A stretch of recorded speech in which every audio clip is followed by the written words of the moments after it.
Dark వెబ్లో tapping ఆడియోలు అమ్ముకున్న ఓ అధికారి బిట్ కాయిన్ రూపంలో భారీ వ్యాపారం, బైబిల్ మీద ఓటు, ఫోన్ ట్యాపింగ్ పచ్చి నిజం, ఫోన్ ట్యాపింగ్ కేసులో కీలక పరిణామం, జితేందర్ అనిల్ కుమార్ స్టేట్మెంట్ రికార్డ్ అంటూ చూస్తాం. సో డార్క్ వెబ్ దాకా పోయిందట ఈ ఫోన్ ట్యాపింగ్ అంశం. చూడండి ఎంత దారుణం.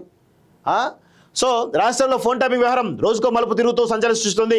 ఇప్పటికే 2 తెలుగు రాష్ట్రాల పొలిటికల్ లీడర్లు, ప్రతిపక్ష నాయకులు, హీరోయిన్లు, నిర్మాతలు, దర్శకుల ఫోన్లు ట్యాప్ అయినట్లు కేసులు నమోదైన విషయం తెలిసింది. ఈ కేసును సిట్ పకడ్బందీగా విచారిస్తున్న వేళ ఇంటెలిజెన్స్ మాజీ చీఫ్ ప్రభాకర్ రావును సిట్ ఎంక్వైరీ చేస్తుంది. ఇలాంటి కీలక సమయంలో సోషల్ మీడియాలో ఒక వార్త తెలుగు రాష్ట్రాలు షేర్ చేస్తుంది. గతంలో ప్రభాకర్ రావు బృందం ట్యాప్ చేసిన ఆడియోలను డార్క్ వెబ్లో అమ్మకానికి పెట్టినట్టు సమాచారం, ప్రచారం జోరుగా సాగుతుంది. ప్రస్తుతం విచారణ ఎదుర్కొంటున్న ఓ అధికారి ఈ ఫోన్ ట్యాపింగ్ ఆడియోలు అమ్ముకున్నారని, బిట్ కాయిన్ రూపంలో భారీ వ్యాపారం జరిగిందని సోషల్ మీడియా కోడై కూస్తోంది. అంతేకాదు ఇప్పటికీ దుబాయ్, డల్లాస్ వేదికగా ఫోన్ ట్యాపింగ్ కంటిన్యూ అవుతుందని కూడా చర్చ నడుస్తుంది. ఈ టాపిక్ ఇప్పుడు ట్రెండింగ్లో ఉండగా ఫోన్ ట్యాపింగ్ పచ్చి నిజమని షర్మిల బైబిల్ మీద ఒట్టు వేసి చెప్పడం, కేసీఆర్ జగన్ల మధ్య రక్త సంబంధం చిన్నబోయిందని వ్యాఖ్యానించడం ఇవన్నీ రాష్ట్ర రాజకీయాల్లో మరింత వేడి పుట్టిస్తున్నాయి. డార్క్ వెబ్లో ఆడియోలు అమ్ముడుపోయాయన్న వార్త ఎంతవరకు నిజమో కాదు తెలియదు, కానీ కేసు విచారణ కీలక దశలో ఉన్న సమయంలో ఈ న్యూస్ వైరల్ కావడం రాష్ట్ర రాజకీయాల్లో పెద్ద ప్రకంపనలు సృష్టిస్తుంది. డార్క్ వెబ్లో ఆడియోల విక్రయం, బిట్ కాయిన్ల భారీ రూపంలో భారీ లావాదేవీలు జరిగిన విషయం ప్రచారం నిజమే అయితే ఇది కేవలం ఫోన్ ట్యాపింగ్ కేసు మాత్రమే కాకుండా ఒక పెద్ద ఆర్థిక నేరంగా పరిగణించే అవకాశం ఉంది.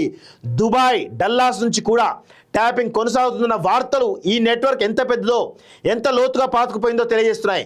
సిట్ దర్యాప్తు ఎంతవరకు వెళ్తుంది, ఈ డార్క్ వెబ్ వ్యవహారంపై ఎలాంటి నిజాలు బయటపడతాయి, భవిష్యత్తులో ఈ కేసు తెలంగాణ రాజకీయాలు ఇంకెన్ని మలుపులు తిప్పుతుందో వేచి చూడాలి. ఒక పక్క ప్రభుత్వం ఈ కేసు సీరియస్గా తీసుకుని దర్యాప్తు వేగవంతం చేస్తుంటే, మరోపక్క సోషల్ మీడియాలో వస్తున్న ఊహాగానాలు ప్రజల్లో మరింత ఆందోళన రేకెత్తిస్తున్నాయి. ఈ వ్యవహారంలో ఉన్నతాధికారుల పాత్రపై తీవ్ర అనుమానాలు వ్యక్తమవుతున్నాయి. ఇదిలా ఉండగా ఫోన్ ట్యాపింగ్ కేసులో కీలక పరిణామం చోటు చేసుకుంది. అప్పటి హోమ్ ప్రిన్సిపల్ సెక్రటరీ ఐపీఎస్ జితేందర్తో పాటు ఇంటెలిజెన్స్ మాజీ చీఫ్ అనిల్ కుమార్ను సిట్ ప్రశ్నించింది.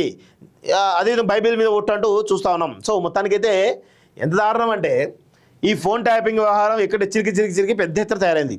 వాళ్ళ డార్క్ వెబ్లో కూడా ఈ ఆడియోలు అన్నీ అమ్ముకున్నారంటే ఎంత పెద్ద స్కామో, ఎంత పెద్ద నెట్వర్కో ఒక్కసారి అర్థం చేసుకోవాల్సిన అవసరం అయితే ఉంది.